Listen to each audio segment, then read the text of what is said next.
यूरोपीय संघ के इतिहास, उदय, उद्देश्य और संरचना, इसको समझने के बाद अब हम अगले बिंदु पर आते हैं और वह है यूरोपीय संघ का संविधान। एक ऐसा संघ जिसमें यूरोप के सभी देश लगभग शामिल हों, सदस्य हों। सभी देशों की अपनी अपनी परंपराएं, अपना अपना संविधान, अपनी अपनी शासन व्यवस्था, आर्थिक व्यवस्था आदि है। सब देशों की सरकारों को अपने देश का हित साधना है और ये भी सुनिश्चित करना है कि यूरोपीय संघ के जो उद्देश्य हैं उसको पूरा करने में वे सक्रिय योगदान दें। ऐसी स्थिति में जरूरी था कि इस संस्था का एक अपना संवैधानिक ढांचा भी हो, एक संवैधानिक संरचना हो, एक कानून हो। आखिर वो क्या है? बहुत संक्षिप्त में इसके बारे में हम थोड़ा जानें कि यूरोपीय संघ का संविधान कैसा है। 2005 में 25 देश इस संघ के प्रस्तावित संविधान का अनुमोदन करते हैं। यानी पूर्व में समिति बनाई गई जिसने संविधान के विभिन्न बिंदुओं पर, विभिन्न पहलुओं पर विचार विमर्श करके एक ड्राफ्ट बनाया, एक प्रस्ताव बनाया और 28 में से 25 देश उसका अनुमोदन करते हैं। बल्कि उस समय कहना चाहिए कि 25 देश ही सदस्य थे, क्योंकि क्रोएशिया आदि तो 2005 के बाद सदस्य बने। अक्टूबर 2005 को इस पर हस्ताक्षर होता है इस संविधान में और इस प्रकार राज्याध्यक्षों के द्वारा इसे पूर्ण रूपेण अनुमोदित कर दिया जाता है और यूरोपीय संघ का एक संविधान। इस संविधान के तहत आपको ये बड़ा आश्चर्य होगा कि सभी देश इस बात पे सहमत हो गए, सदस्य देश, कि संघ का एक अपना झंडा होगा, अपना गान होगा, अपनी स्थापना दिवस, फाउंडेशन डे होगा। और मुद्रा की बात तो मैंने पहले ही कह दी है कि किस प्रकार यूरो नाम की मुद्रा का प्रचलन प्रारंभ हुआ। बाद में 25 के बाद 3 देश और बनते हैं इसके 10 सदस्य। वे बुल्गारिया, रोमानिया और क्रोएशिया थे। सदस्य बनने के बाद इन्होंने भी इस संविधान को स्वीकारा, तभी इन्हें सदस्यता मिली। रही इनके झंडे की बात, तो इनका झंडा, उसमें सोने के रंग के सितारों का घेरा है, जैसा आप चित्र में देख रहे हैं, सितारों का घेरा। ये जो घेरा है ये यूनिटी का परिचायक है, एकता का परिचायक है, सहयोग, मेल मिलाप का परिचायक है। और आखिर इसमें आप गिनती करेंगे तो 12 तारे हैं। आखिर ये 12 से इसका क्या तात्पर्य है? 12 सितारे, क्योंकि 12 की संख्या को पारंपरिक दृष्टि से, पारंपरिक नज़रिए से यूरोप में पूर्णता का, समग्रता का और एकता का प्रतीक मानते हैं। 12 बड़ा ऑस्पिशियस अंक इनके लिए माना जाता है। इसलिए 12 को लेते हुए उन्होंने यूरो 12 जो करेंसी निकाली थी, जो चलती है, उसका नाम भी यूरो 12 था। झंडे में भी 12 तारे। जैसे यूरोपियन यूनियन के झंडे में 12 सितारे हैं, ऐसे ही किसी देश के झंडे में भी कुछ संख्या है, निश्चित संख्या, और उसमें सितारे हैं। संयुक्त राज्य अमेरिका, उसका झंडा यदि आप देखें तो उस झंडे में स्ट्राइप्स दिखेंगे और स्टार्स दिखेंगे। स्ट्राइप्स लाल और सफ़ेद 2 रंगों में हैं और ये दोनों को यदि जोड़ें तो 13 स्ट्राइप्स हैं। 13 स्ट्राइप्स इशारा करते हैं उन 13 संस्थापक राष्ट्रों की जिससे मिलकर संयुक्त राज्य अमेरिका का निर्माण हुआ, संयुक्त राज्य अमेरिका नाम के देश का उदय हुआ। संस्थापक राष्ट्र जो वर्तमान में हम एक तरीके से उन्हें राज्य कह सकते हैं, संयुक्त राज्य अमेरिका के, तो वो 13 थे, इसलिए 13 स्ट्राइप्स हैं। और यदि तारों को आप गिने, सितारे, जैसे यहाँ पे 12 हैं यूरोपियन यूनियन के, वहाँ पर 51 है। 51 तारे, 51 सितारे बताते हैं वर्तमान के राज्यों की संख्या, जो 51 है। इसलिए उसमें 51 सितारे। ये तो हुई झंडे की बात, फ्लैग्स की। रहा गान और मुद्रा। मुद्रा को तो आप पूर्व में देख ही चुके हैं, यूरो मुद्रा की इमेज। गान की भी 2 पंक्तियां थोड़ा सुन लें, ताकि आपके कानों में जब भी ये गान की वो पंक्ति सुनाई दे, 2 पंक्तियां, तो आपको महसूस हो कि ये परिचित, पहचानी हुई धुन है, और समझ जाएं कि ये यूरोपियन यूनियन का अपना राष्ट्र धुन है, अपना स्वयं का धुन है।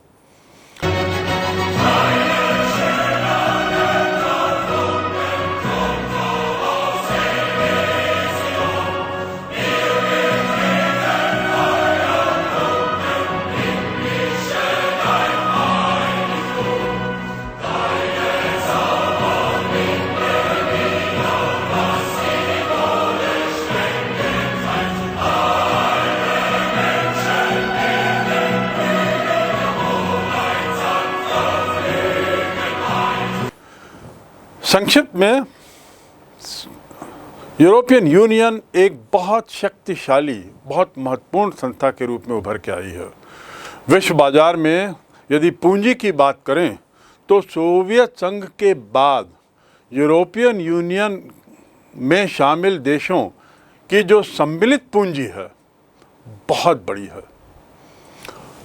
और निश्चित रूप से अमेरिका को टक्कर देने की काबिलियत रखती हूँ। यूरोपीय संघ अंतर्राष्ट्रीय बाजार में, पूंजी बाजार में एक बहुत ताकतवर आर्थिक शक्ति के रूप में उभरा है।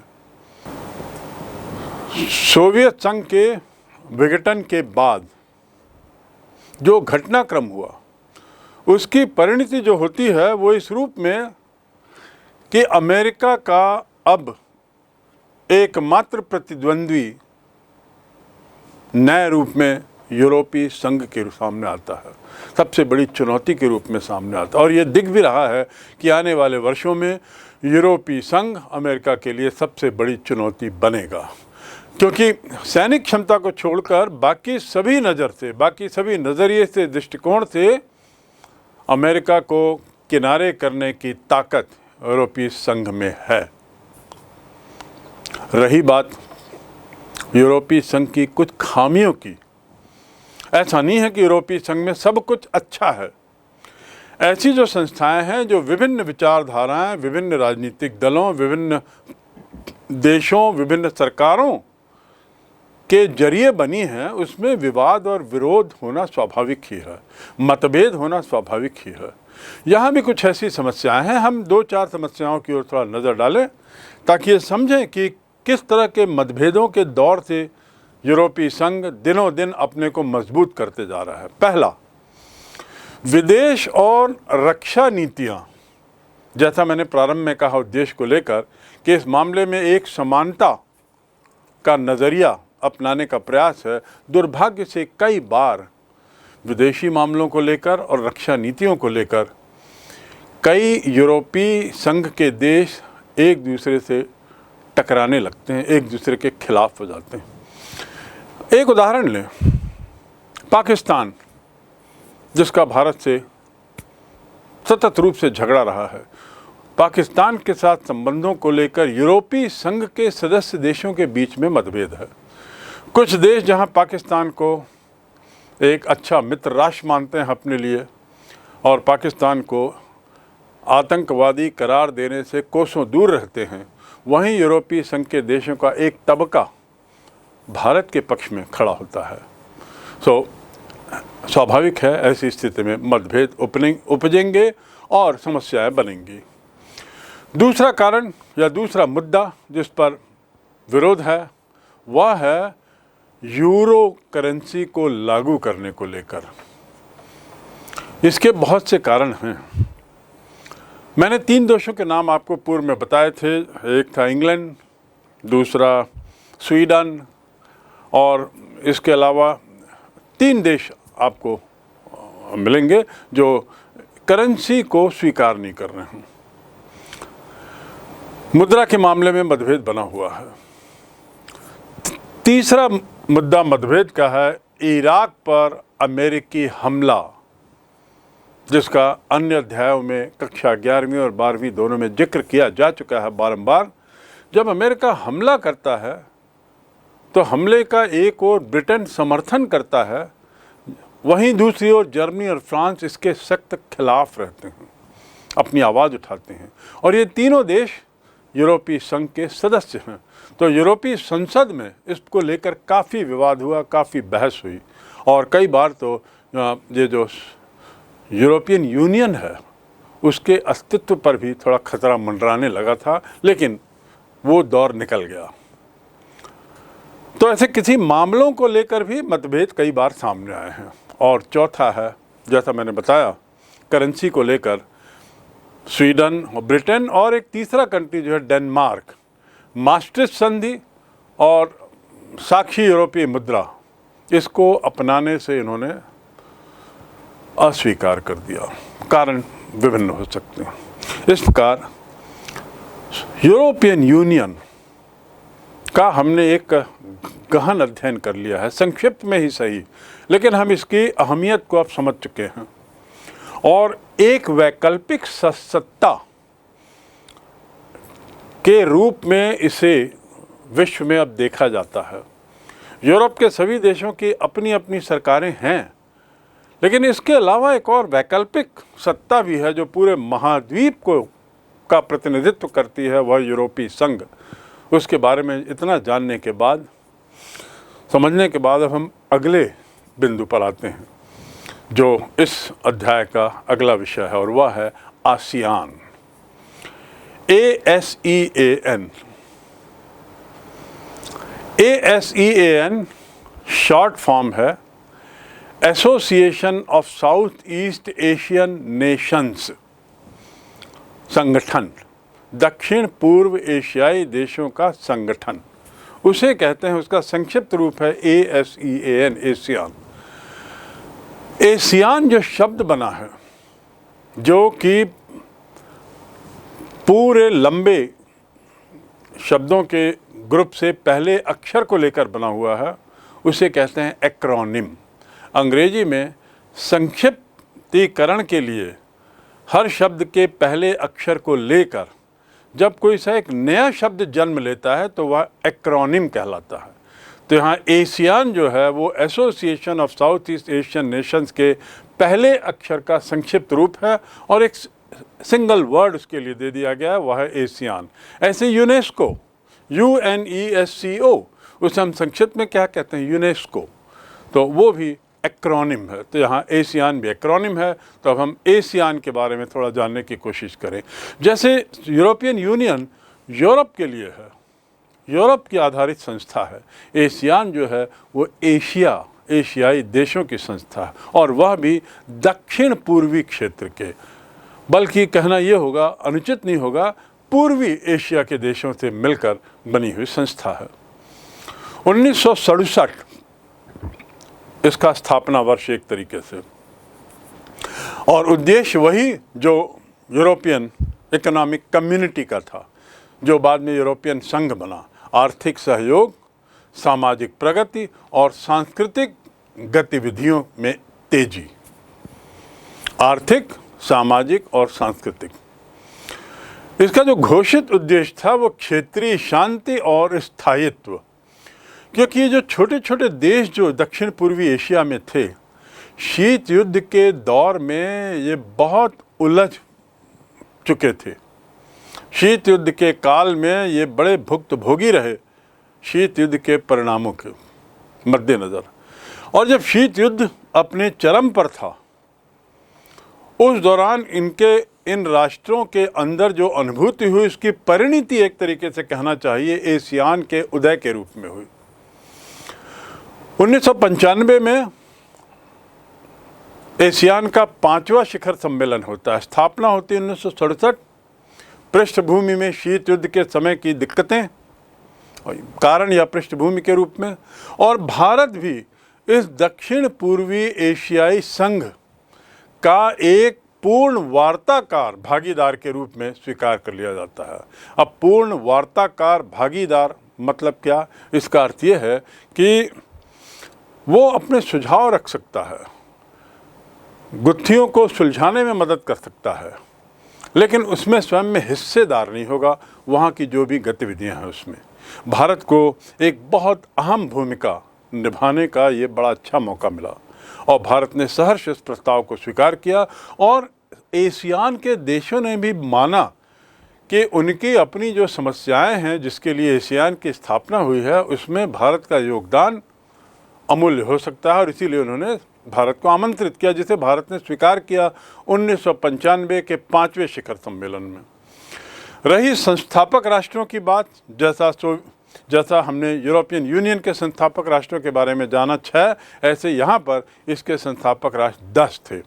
और नक्शे में आप देखिए तो Indonesia, Malaysia, Philippines, Singapore, Thailand और उसके बाद फिर 2000 तक इन देशों के अलावा ब्रुनेई, कंबोडिया, लाओस, म्यांमार और वियतनाम।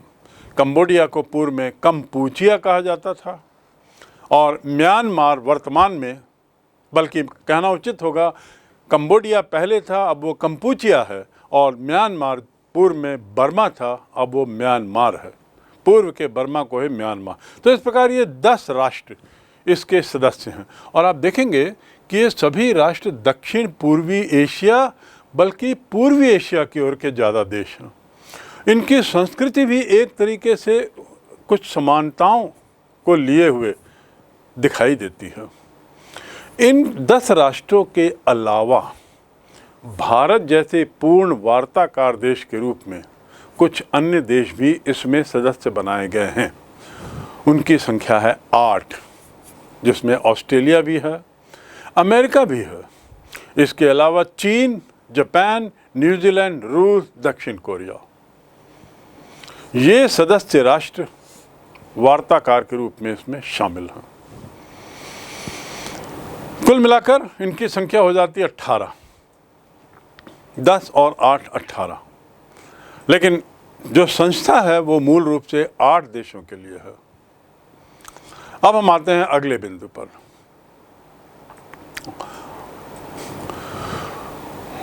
और वह है कि इनकी बैठकें कब होती हैं, क्या प्रावधान होता है, किस रूप में संस्था चलती है, अर्थात संस्थागत ढांचा।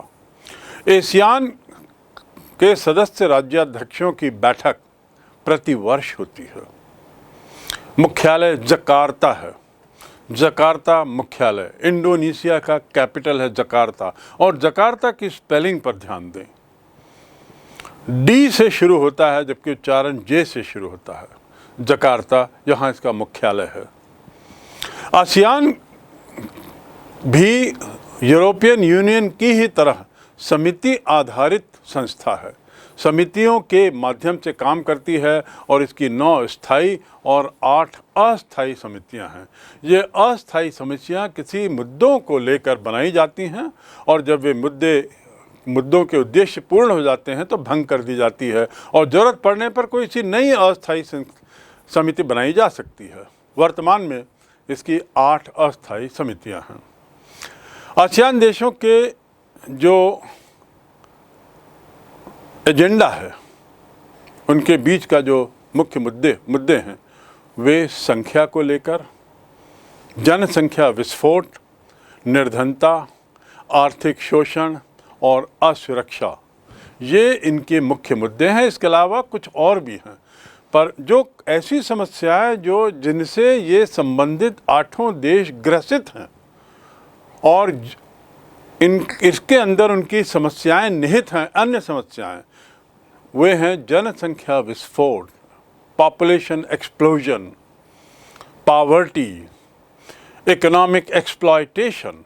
ये एक्सप्लॉयटेशन की तरफ की बात यदि हो रही है तो इनका इशारा उन राष्ट्रों की ओर है जो इनके आर्थिक संसाधनों का उपयोग पूर्व में वर्ष दर वर्ष, दशक दर दशक करते आए और गैर वाजिब मूल्यों पर, तो वो शोषण। और अंतिम है असुरक्षा।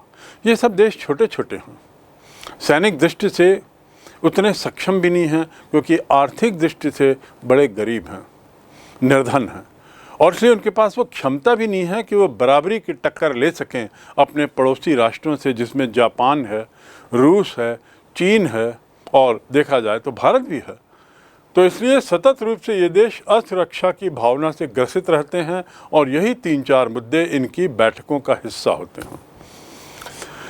आसियान की बात करें तो जिस प्रकार यूरोपियन यूनियन का अपना झंडा है, अपना गान है, अपनी मुद्रा है, आसियान के देश उतना आगे नहीं बढ़ पाए हैं कि वो अपने झंडे, मुद्रा आदि को लेकर चलें। उसके बदले इनका एक प्रतीक चिन्ह है, एक लोगो है। वो लोगो में मूलतः आप देखेंगे लोगो को तो वो धान का एक आकार दिखाई देता है, धान के रूप में एक कटोरे जैसा। इन्हें हम धान की बालियां कहते हैं और जैसा मैंने कहा सदस्य संख्या के बराबर की संख्या में धान की बालियां हैं, तो चूंकि इसके सदस्य संख्या 10 है, संस्थापक सदस्य संख्या 10 है, इसलिए धान की बालियां इन 10 देशों की ओर इशारा करती हैं जो आपस में मित्रता और एकता के धागे में पिरोई हुई हैं, बंधी हुई हैं। वृत्त यही जो है वो आसियान का प्रतीक है और आसियान के झंडे का भी एक हिस्सा है। अब हम आते हैं आसियान के उद्देश्यों पर। मुख्य मुद्दे तो वही हैं जिसका मैंने जिक्र किया, जनसंख्या विस्फोट, निर्धनता, आर्थिक शोषण, असुरक्षा। लेकिन उद्देश्यों की बात करें तो पहला उद्देश्य है आर्थिक, सांस्कृतिक और सामाजिक विकास। अर्थात इनका इस बात पर विश्वास है कि इन मुद्दों पर विकास तभी हो सकता है जब हम देश एकजुट हों। अकेला चना जिसे बोलते हैं ना, भार नहीं फोड़ता, तो उसी प्रकार ये इस बात से वाकिफ़ है ये राष्ट्र देश, सदस्य देश, कि हमें एकजुट होना पड़ेगा अपने को मजबूत करने के लिए, आर्थिक दृष्टि से, सामाजिक दृष्टि से और सांस्कृतिक दृष्टि से भी। यहाँ यूरोपीय संघ की तुलना में आप पाएंगे कि एशियान देशों के उद्देश्यों और उनकी कार्यशैली में सांस्कृतिक बिंदु पर कुछ ज़्यादा ही जोर है और उसका कारण है, यदि आप इन सदस्य राष्ट्रों की, एशियान के सदस्य राष्ट्रों की इतिहास की ओर जाएं और इनकी संस्कृति पर थोड़ा सा ध्यान दें तो आप पाएंगे कि इन सब की संस्कृति लगभग एक समान है। विभिन्न देशों के रहते हुए भी संस्कृति के मामले में वे पहले से ही एक हैं और इसीलिए एकता को बढ़ावा देने वाली बात ज़्यादा है।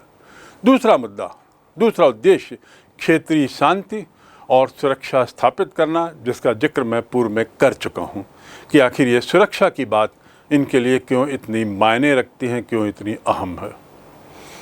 तीसरा उद्देश्य इनका है एशियान का, इनके बीच में दक्षिण पूर्व एशियाई देशों जो इसके सदस्य हैं उनके बीच में परस्पर सहायता और सहयोग कायम करना, खासकर ऐसे हितों के मामले में जो सबके लिए समान हो, उसमें साझा करने का प्रयास करना। चौथा, अपने लोगों को प्रशिक्षण देना, शोध जैसी सुविधाएं देना और ज़रूरत पड़ने पर इस पर परस्पर सहयोग लेना, सहायता देना। अर्थात सहयोग पर सतत रूप से जोर है। ये सदस्य राष्ट्र इस बात के प्रति पूर्ण रूपेण वाकिफ़ हैं कि हमें एक दूसरे पर निर्भर होना पड़ेगा यदि हमें अपना विकास करना हो, चाहे तकनीकी विकास, चाहे आर्थिक विकास या सामाजिक विकास। इसीलिए यहाँ प्रशिक्षण और शोध की बात हो रही है जिसमें सहयोग अत्यधिक महत्वपूर्ण है। पांचवा उद्देश्य है दक्षिण पूर्वी एशियाई अध्ययन को प्रोत्साहन देना। अर्थात इन देशों के इतिहास पर काम करते हुए इन देशों के इतिहास को सामने लाना, इनके भूत को सामने लाना, क्योंकि गुलामी की दास्तान में, लंबे गुलामी के काल में इनका जो इतिहास है वो एक तरीके से लुप्त प्राय हो गया था, तो उसे सामने लाने का प्रयास करना। छठवां, कृषि, व्यापार और उद्योग के क्षेत्र में विकास। अर्थात कुल मिलाकर कहने का तात्पर्य कि आर्थिक व्यवस्था में सहयोग बहुत महत्वपूर्ण उद्देश्य माना गया। सातवां, समान उद्देश्य और समान लक्ष्यों वाले दूसरे क्षेत्रीय और अंतर्राष्ट्रीय संगठनों के साथ सहयोग कायम करना। किनके साथ? अन्य अंतर्राष्ट्रीय संगठन, अन्य क्षेत्रीय संगठन जिनके उद्देश्य समान हो। क्या इनका उद्देश्य सीटो और नाटो और वार्सा पैक्ट के उद्देश्य के समान है? नहीं, लेकिन इनका उद्देश्य निश्चित रूप से संयुक्त राष्ट्र संघ की कुछ संस्थाओं से मिलान खाता है, जिसमें यूनेस्को की बात की जा सकती है, जिसमें WHO की बात की जा सकती है, जिसमें हम WTO की बात कर सकते हैं या वर्ल्ड लेबर ऑर्गेनाइजेशन की बात कर सकते हैं, आदि आदि। उनके साथ सहयोग करना, आइडेंटिफाई करना ऐसी संस्थाओं को जिनके विचार इनके साथ मिलते हों और उनके साथ सहयोग करना, लाभप्रद सहयोग करना। इस प्रकार इन उद्देश्यों के मातहत आसियान विजन डॉक्यूमेंट 2020 सामने आया। ASEAN vision document 2020, what did it cover? कौन कौन से मुद्दों को लेकर इसमें जोर दिया गया? और एक तरीके से सभी राज्याध्यक्षों ने, सदस्य राष्ट्राध्यक्षों ने इस पर एक तरीके से अपना प्रभाव पूरी तरह से डालने का प्रयास किया। पहला, अंतर्राष्ट्रीय समुदाय में आसियान की बहुमुखी भूमिका को प्रमुखता देना। अर्थात इंटरनेशनल जो फोरम है, अंतर्राष्ट्रीय मंच जो हैं, जो भी, चाहे वो संयुक्त राष्ट्र संघ हो, चाहे G20 हो, चाहे किसी भी तरह की क्षेत्रीय संस्थाएं हों, इसमें भी आसियान के बहुमुखी प्रभाव को, उसकी भूमिका को सामने लाना, उसको प्रमुखता से दिखाना। दूसरा, हनोई कार्य योजना। Hanoi is the name of A city. वहाँ एक वर्क प्लान तैयार किया गया। उस वर्क प्लान के तहत क्षेत्रीय आर्थिक एकीकरण, इकोनॉमिक यूनिफिकेशन, व्यापार उदारीकरण अर्थात लिबरलाइजेशन व वित्तीय सहयोग, फाइनेंशियल कोऑपरेशन, इस पर वृद्धि हो, इसके लिए उपाय किए जाएं। इन क्षेत्रों में खासकर, इन मामलों में खासकर कैसे हम व्यापार को बढ़ाएं, लिबरल करें, उदार करें। और उदार का अर्थ क्या होता है? उदार का अर्थ होता है एक दूसरे देश की सीमाएं, उनके प्रभाव को कम करें, माल और लोगों की आवाजाही को और सुगम बनाएं। इसे हम उदारीकरण कहते हैं। और साथ ही साथ वित्तीय सहयोग, अर्थात जो ज़रूरतमंद देश हैं, सदस्य देश, उन्हें आर्थिक सहायता दी जाए उचित ब्याज दरों पर। तीसरा, 2020 तक आसियान समूह ने मुक्त व्यापार क्षेत्र बनाने की राह में महत्वपूर्ण समझौते पर हस्ताक्षर किए। इसे कॉन्कॉर्ड समझौता 2 का नाम दिया गया। कॉन्कॉर्ड समझौता 2, एग्रीमेंट नंबर 2। ये इसके तहत मुक्त व्यापार क्षेत्र बनाना था और ऐसे प्लेसेस आइडेंटिफाई करने थे जहां पर पूरी तरह से कर बंधन से छुटकारा दे दिया जाए और व्यापार का जो आवागमन है वो पूरी तरह मुक्त रहे किसी अन्य दबाव से। चौथा, आसियान समूह के अंतर्गत ही, उसके अंतर्गत ही एक आसियान सुरक्षा समुदाय हो, एक आसियान आर्थिक समुदाय और एक सामाजिक और सांस्कृतिक समुदाय की कल्पना की गई। आप देख रहे होंगे कि बारंबार इन्हीं 3 मुद्दों पर आसियान जोर दे रहा है: आर्थिक विकास, सामाजिक एकता और सांस्कृतिक अर्थात परंपराओं में सहयोग। इस पर इसका लगातार जोर रहा है।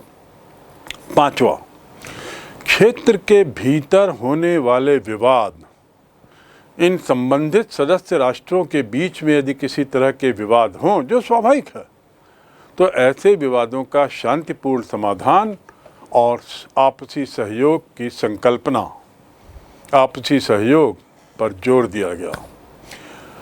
अंतिम जो डॉक्यूमेंट, विजन डॉक्यूमेंट का बिंदु था, वह था आतंकवाद से निपटने के लिए प्रयास करना, और उस प्रयास की दिशा में एक साझा घोषणा पत्र जारी किया।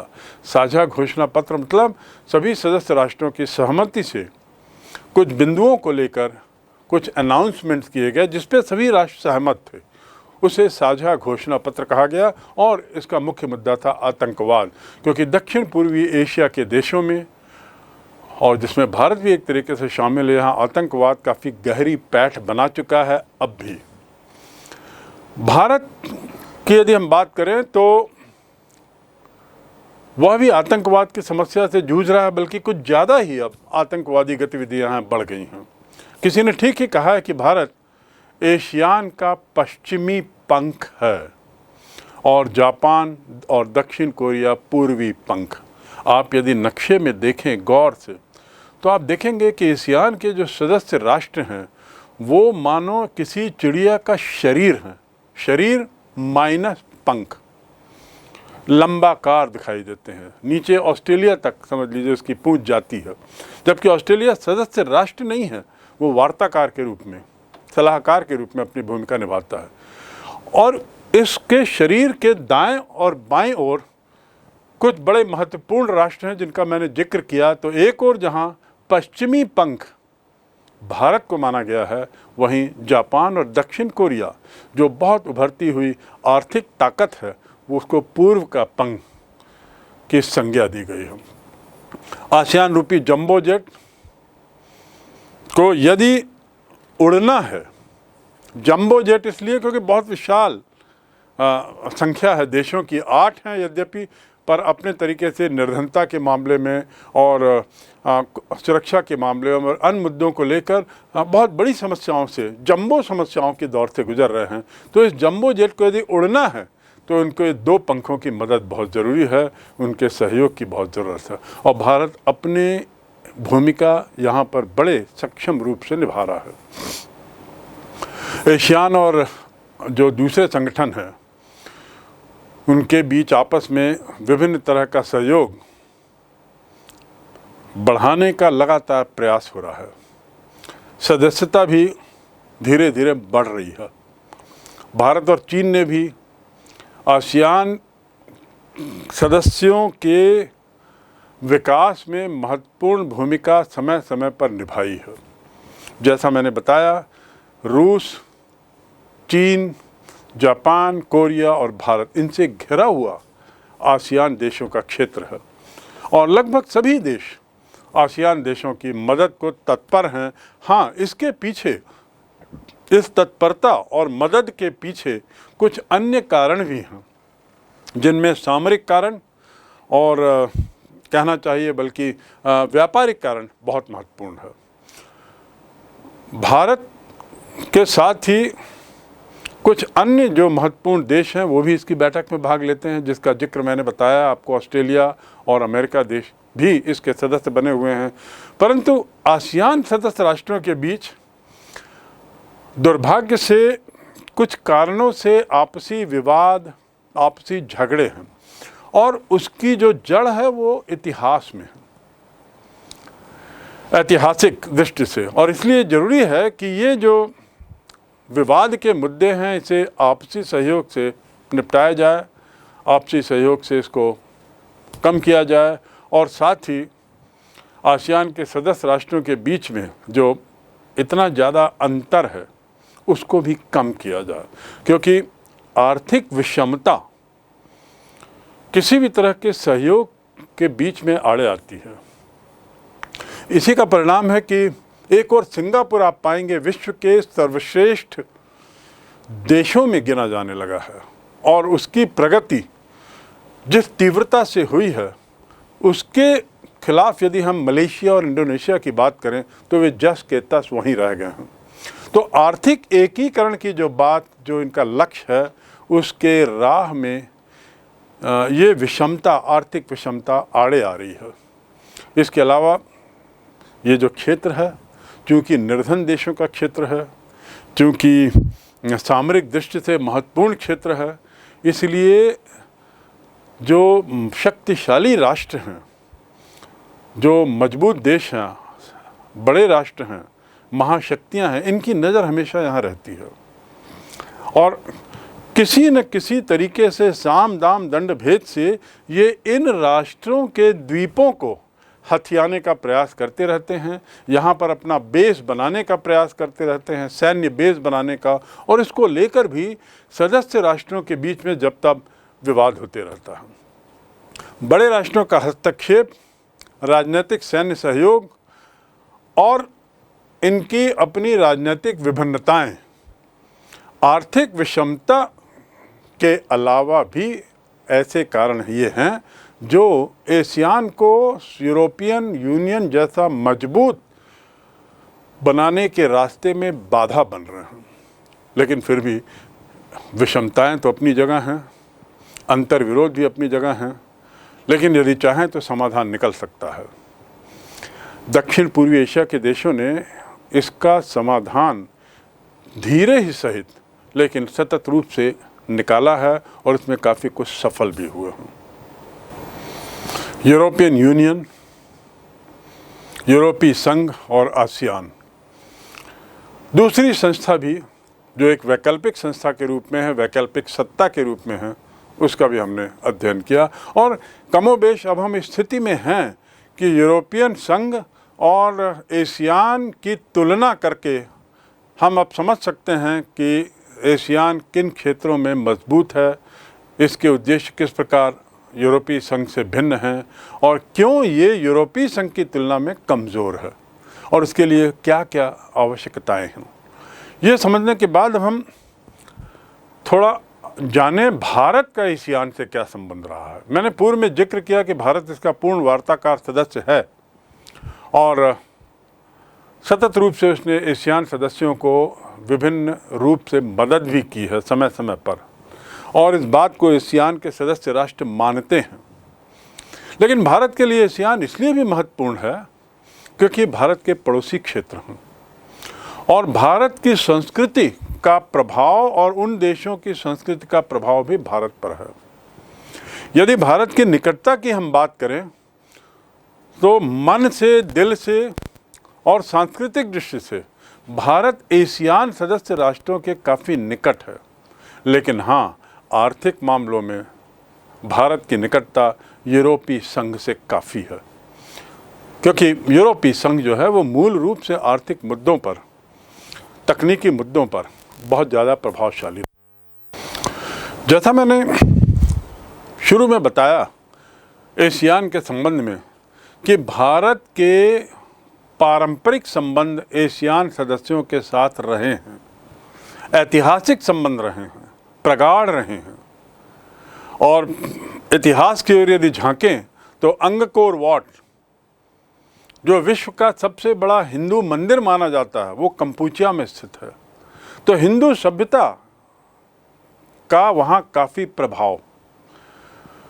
लेकिन दुर्भाग्य से शीत युद्ध की विवशताओं के कारण भारत अपने उन संबंधों को, ऐतिहासिक संबंधों को विकसित नहीं कर पाया क्योंकि शीत युद्ध की जो कॉम्प्लेक्सिटीज़ थी उसके कारण दक्षिण पूर्वी एशिया के देश सामरिक महत्ता के मद्देनज़र काफ़ी तितर बितर हो चुके थे। कुछ देश सोवियत खेमे में थे तो कुछ देश अमेरिकन खेमे में थे और ये दोनों महाशक्तियाँ इन छोटे छोटे राष्ट्रों के द्वीपों को अपने सैन्य बेस के रूप में इस्तेमाल करने के लिए बार बार दबाव बनाती थी और सभी तरीके से प्रयास करती थी इन पर अपना दबदबा बनाए रखने का। उसी का उदाहरण है वियतनाम का युद्ध, जो बड़ा लंबा चला। और आपको मालूम होने चाहिए और पूरे गर्व के साथ आपको महसूस करना चाहिए कि वियतनाम एकमात्र ऐसा देश निकला जिसने अमेरिका को युद्ध में पटखनी दी। जिसने अमेरिका को युद्ध में पराजित किया। एक बहुत छोटा देश, वह भी एक एशियाई देश, पहली बार किसी पश्चिमी ताकत को, और वो भी सबसे बड़ी महाशक्ति को पराजित करता है।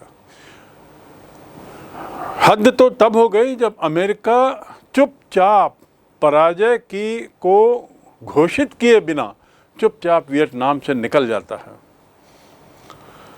कहने का तात्पर्य यह है कि शीत युद्ध के काल की कॉम्प्लेक्सिटीज के कारण भारत अपने संबंध इनके साथ उस दौरान उस स्तर पर नहीं रख पाया जिस स्तर पर वह रखना चाहता था या रखना चाहिए था।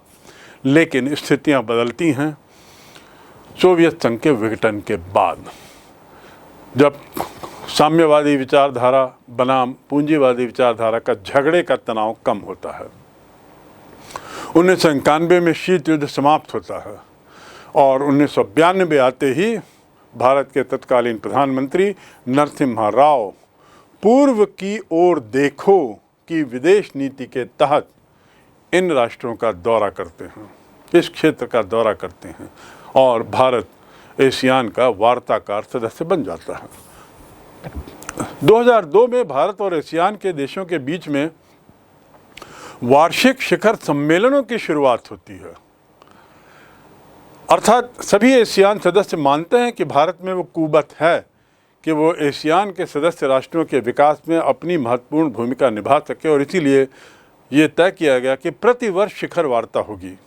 2009 में भारत और एशियान के बीच मुक्त व्यापार समझौता होता है, अर्थात फ्री ट्रेड एग्रीमेंट पर हस्ताक्षर होते हैं। और मैं पूर्व में बारंबार बता चुका हूँ कि फ्री ट्रेड एग्रीमेंट क्या है। बहुत ही महत्वपूर्ण, व्यापारिक दृष्टि से बहुत ही महत्वपूर्ण संधि मानी जाती है फ्री ट्रेड एग्रीमेंट। 2012 में द्विपक्षीय व्यापार जो $80 बिलियन के करीब था, वो 2015 में बढ़ के 100 बिलियन पार करता है और उसके बाद अब 150 बिलियन की सीमा को छू लिया है। दोनों के बीच, एशियान और भारत के बीच के जो संबंध थे, इनके अच्छे संबंधों की शुरुआत की यदि हम बात करें तो 20 दिसंबर 2012 को जो दिल्ली में शिखर सम्मेलन हुआ, जिसमें 10 एशियान सदस्यों के शीर्ष नेताओं ने भाग लिया, वहाँ से हम देखते हैं नए मील का पत्थर। ये जो शिखर सम्मेलन था जो दिल्ली में हुआ 2012 में, इसकी मुख्य थीम थी शांति तथा सहभागी संपन्नता में भागीदारी, पार्टिसिपेशन। पार्टिसिपेशन ज़्यादा अहम माना गया। कितना पार्टिसिपेशन, ये बात दूसरी थी। आसियान के साथ भारत इसके सहयोगी उपक्रम में सुरक्षा के लिए अब बात करने को तत्पर हुआ। क्षेत्रीय मंच पर सुरक्षा की बात को लेकर हमेशा अग्रसर रहा, सहभागी रहा, और पिछले 20 वर्षों में देखा जा रहा है कि हम विभिन्न खेलों, बहुआयामी सहयोग की ओर लगातार अग्रसर हो रहे हैं और इसमें काफ़ी कुछ सफलता भी मिली है। यदि हम आज की बात करें तो इस बहुआयामी साझेदारी में पूर्व की ओर देखो कि जो हमने नीति अपनाई 1991-92 में, जिसकी शुरुआत तत्कालीन प्रधानमंत्री पीवी नरसिम्हा राव ने की थी, और वित्त मंत्री के नाते डॉक्टर मनमोहन सिंह, उनके वित्त मंत्री के नाते डॉक्टर मनमोहन सिंह ने जो आर्थिक गति एशियान देशों के साथ व्यापारिक संबंधों को दी थी, जिसके तहत मुक्त व्यापार आदि समझौते हुए, इसका परिणाम यह है कि आज हम लोग के हमारे संबंध एशियान देशों के साथ बड़े अच्छे हैं और हम अपनी इस पूर्व की ओर देखो की नीति को एक सफल नीति मान सकते हैं। European union,